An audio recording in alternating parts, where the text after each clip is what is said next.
नमस्कार, आप देख रहे हैं डीए न्यूज प्लस का खास कार्यक्रम चर्चा है। चर्चा में मैं शकील साजिद। केंद्रीय गृह मंत्री अमित शाह कल से छत्तीसगढ़ के 3 दिवसीय दौरे पर। वे 7 से 9 फरवरी तक राज्य में रहेंगे। इस दौरान वे सुरक्षा से जुड़े मामलों, नक्सल अभियान, विकास कार्यों की समीक्षा करेंगे। एक सांस्कृतिक कार्यक्रम में भाग लेंगे।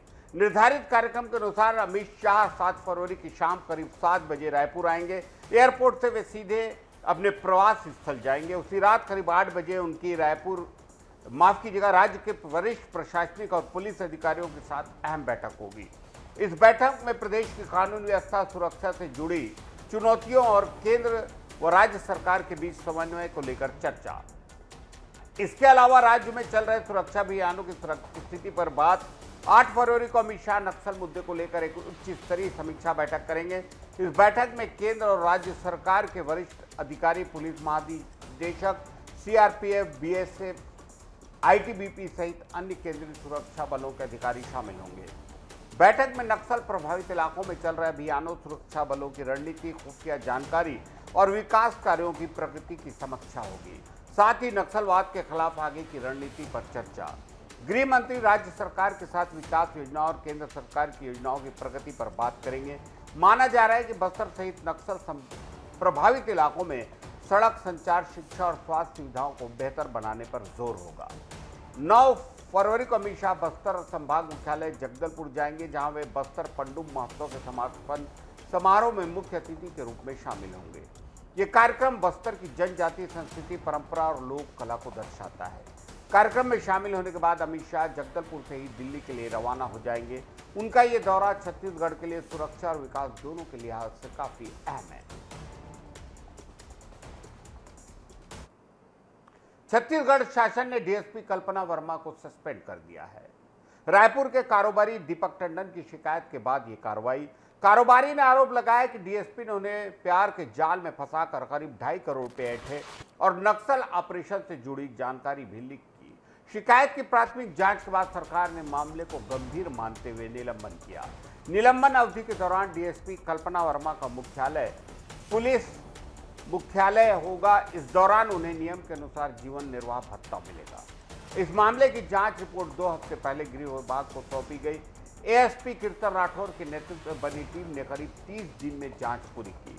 जांच रिपोर्ट लगभग 1400 पन्नों की बताई जा रही है। रिपोर्ट में दावा है कि डीएसपी ने कारोबारी से बड़ी रकम और महंगे गिफ्ट लिए और व्हाट्सएप चैट के जरिए विभाग की गोपनीय जानकारियां साझा की। जांच में डीएसपी और कारोबारी के बीच हुए व्हाट्सएप चैट का भी जिक्र है। इस चैट में नक्सल गतिविधियों, सुरक्षा बलों की तैनाती और ऑपरेशन से जुड़ी जानकारी भेजे जाने का दावा है। सुरक्षा से जुड़े लोगों का कहना है कि इस तरह की जानकारी लीक होना राज्य की सुरक्षा के लिए बेहद गंभीर मामला है। कारोबारी दीपक टंडन का आरोप है कि साल 2021 से लॉ ट्रैप के जरिए उससे करीब 2.5 करोड़ रुपए लिए गए। इसमें करीब 2 करोड़ रुपए नगद, एक लग्जरी कार, 12 लाख की डायमंड रिंग, 5 लाख के सोने के गहने और अन्य महंगे गिफ्ट शामिल है। दीपक टंडन का कहना है कि शिकायत के बाद भी कार और गहने वापस नहीं हुए। आरोपी ने यह भी आरोप लगाया कि होटल खोलने के बहाने डीएसपी ने अपने भाई के नाम पर उससे पैसे लिए। उन्होंने इस पूरे लेन देन की अलग से जांच की मांग की। वहीं डीएसपी कल्पना वर्मा ने इन सभी आरोपों को झूठा और साजिश बताया। कहा कि वे जांच में पूरा सहयोग करेंगे।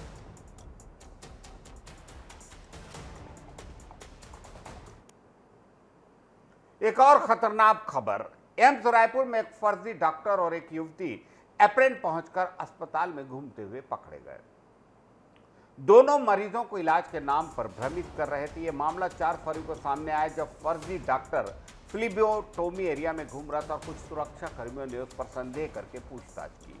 एम्स देश का राष्ट्रीय संस्थान है और लोग सोचते हैं कि यहाँ इलाज अच्छा होता है, लेकिन ऐसी हकीकत कुछ और बयां करती है। अस्पताल में कई विभाग अब तक पूरी तरह शुरू नहीं हो पाए हैं और मरीजों को इलाज के लिए दूसरे अस्पतालों में जाना पड़ता है। इसी बीच फर्जी डॉक्टर दुर्जन सिंह और युवती कई दिनों से एम्स में घूम रहे थे और मरीजों को भरमा रहे थे। सुरक्षा कर्मियों ने पूछताछ की तो उसने खुद को दुर्जन सिंह गोयल बताया, लेकिन फ्लीबोटोमी स्टाफ और रेडियो डायग्नोसिस विभाग के हेड ने बताया कि वह कोई एम्स का कर्मचारी नहीं है। आरोपी मौके से भागने की कोशिश करने लगा। सुरक्षा कर्मियों ने उसे पकड़ लिया। उसके साथ युवती भी थी। दोनों को पुलिस के हवाले किया गया है। एम्स ने इस मामले की शिकायत दर्ज कराई। एम्स प्रबंधन का कहना है कि कुछ लोग खुद को डॉक्टर या विशेषज्ञ बताकर आम लोगों को धोखा देने की कोशिश करते हैं।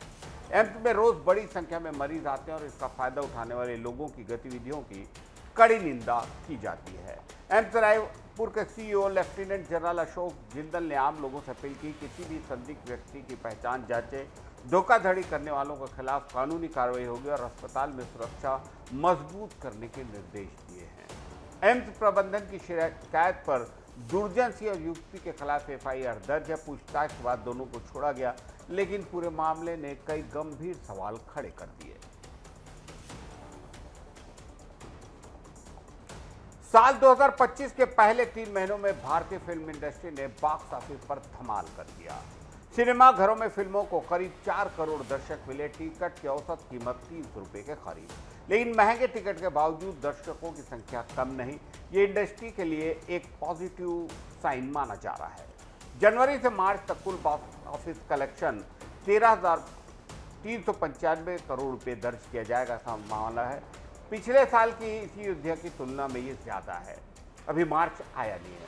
खासतौर पर बड़े बजट और स्टार फिल्मों ने दर्शकों को थिएटर तक खींचने में मदद की। रिपोर्ट के अनुसार 100 करोड़ क्लब में शामिल फिल्मों ने कुल 5,504 करोड़ रुपए की कमाई की है। इसमें हिंदी फिल्मों की हिस्सेदारी सबसे ज्यादा। दर्शक अब कंटेंट के साथ साथ बड़े पर्दे का अनुभव पसंद कर रहे हैं। हॉलीवुड फिल्मों का प्रदर्शन थोड़ा कमजोर रहा। इन फिल्मों ने 1403 करोड़ रुपए कमाए, जो पिछले साल की तुलना में कम है। विशेषज्ञों का कहना है कि मजबूत भारतीय कंटेंट और दर्शकों की स्थानीय जुड़ाव के कारण विदेशी फिल्मों की पकड़ ढीली है। क्षेत्रीय सिनेमा ने इस साल भी अच्छा प्रदर्शन किया। तमिल, तेलुगु और मलयालम फिल्मों समेत क्षेत्रीय भाषाओं की फिल्मों ने कुल 3 महीने में, पिछले अगर दिसंबर, जनवरी, फरवरी को हम जोड़ लें तो 6,488 करोड़ रुपए कमाए। क्षेत्रीय फिल्मों की बढ़ती लोकप्रियता ने इंडस्ट्री को मजबूती दी। छोटे और मझोले शहरों में भी सिनेमा घरों में रौनक लौट रही है। देश के 112 शहरों में 1791 स्क्रीन पर फिल्में दिखाई गई। दर्शकों की संख्या करीब 33% बढ़ गई। सिंगल स्क्रीन और किफायती टिकट दरों को इसका बड़ा कारण माना जा रहा है। फिल्म कारोबार के जानकारों का कहना है कि दर्शकों की वापसी, टिकट की स्थिर कीमतें और बेहतर कलेक्शन के चलते साल 2025 बॉक्स ऑफिस के लिहाज से मजबूत रहने की उम्मीद है। कोविड के बाद भारतीय सिनेमा फिर से रफ्तार पकड़ता नजर आ रहा है। 2025 के आखिरी 3 महीनों की दास्तान ये कहती है। नेटफ्लिक्स पर रिलीज होने वाली फिल्म घूसखोर पंडित को लेकर विवाद बढ़ता जा रहा है। एक दिन पहले विरोध के बाद आज फिर भोपाल में ब्राह्मण समाज के लोगों ने प्रदर्शन किया। ये प्रदर्शन एमपी नगर इलाके में हो। लोग फिल्म के नाम, डायलॉग, निर्देशन और कलाकारों के खिलाफ अपना विरोध दिखा रहे हैं। फिल्म के डायरेक्टर और प्रोड्यूसर नीरज पांडे ने बयान जारी करते हुए कहा कि फिल्म पूरी तरह काल्पनिक है। इंस्टाग्राम स्टोरी में लिखा कि यह सिर्फ एक फिक्शनल पुलिस ड्रामा है और पंडित शब्द किसी जाति या समुदाय के लिए नहीं, सिर्फ एक काल्पनिक किरदार के रूप में इस्तेमाल हुआ है। उन्होंने कहा कि फिल्म का मकसद किसी समाज, धर्म या वर्ग को ठेस पहुंचाना नहीं है। नीरज पांडे ने यह भी कहा कि फिल्म के नाम से कुछ लोगों की भावनाएं हैं तो ये जिन्हें वह सम्मान देते हैं। इसी वजह से फिल्म का टीजर और सभी प्रमोशनल कंटेंट नेटफ्लिक्स इंडिया के सोशल मीडिया और यूट्यूब से हटा दिए गए। विवाद अब कानूनी रूप ले चुका है। लखनऊ के हजरतगंज थाने में मुख्यमंत्री के आदेश पर फिल्म के खिलाफ एफआईआर दर्ज है। पुलिस का कहना है कि फिल्म का नाम और कहानी ब्राह्मण समाज को गलत तरीके से दिखाती है और इससे कानूनी व्यवस्था प्रभावित होगी। मुंबई के समता नगर थाने में भी फिल्म के नाम को लेकर शिकायत दर्ज है। इसके साथ ही दिल्ली हाईकोर्ट में फिल्म की रिलीज पर रोक लगाने की याचिका दाखिल है। राष्ट्रीय मानव अधिकार आयोग ने भी मामले में सूचना और प्रसारण मंत्रालय को नोटिस भेजा है। फिल्म में मनोज बाजपेयी भ्रष्ट पुलिस अधिकारी अजय दीक्षित की भूमिका निभा रहे हैं, जिन्हें पंडित के नाम से जाना जाता है। इसी नाम और कुछ संवादों को लेकर ब्राह्मण समाज और अन्य धार्मिक संगठनों ने आपत्ति जताई है। मध्य प्रदेश, उत्तर प्रदेश और कई राज्यों में विरोध प्रदर्शन हो चुके हैं। नीरज पांडे ने सफाई में कहा है कि पंडित नाम केवल किरदार के लिए और किसी जाति, धर्म और समुदाय से कोई लेना देना नहीं। वह हमेशा सोच समझकर और सम्मान के साथ कहानियां बनाते हैं और ये फिल्म भी सिर्फ दर्शकों के मनोरंजन के लिए बनाई गई है। इसी बीच बीएसपी सुप्रीमो मायावती ने भी इस फिल्म पर नाराजगी जताई। उन्होंने ट्वीट करके कहा कि पंडित को गलत तरीके से दिखाकर पूरे देश में अपमानित नहीं किया जाना चाहिए। उन्होंने कहा कि समूचे ब्राह्मण समाज में इसका गहरा रोष है और केंद्र सरकार को इस जाति सूचक फिल्म पर तुरंत प्रतिबंध लगाना चाहिए। हाल के दिनों में ये देखा गया है कि कुछ इस तरह की कंट्रोवर्सी पेश करके फिल्मों को कुछ नाजायज फायदा तो नहीं दिखाया जा रहा है। 2 फाइल्स पर बनी फिल्मों पर भी इस तरह की बातें अक्सर की गई हैं और उन पर भी बहुत सारे लोगों ने विरोध प्रदर्शित किया।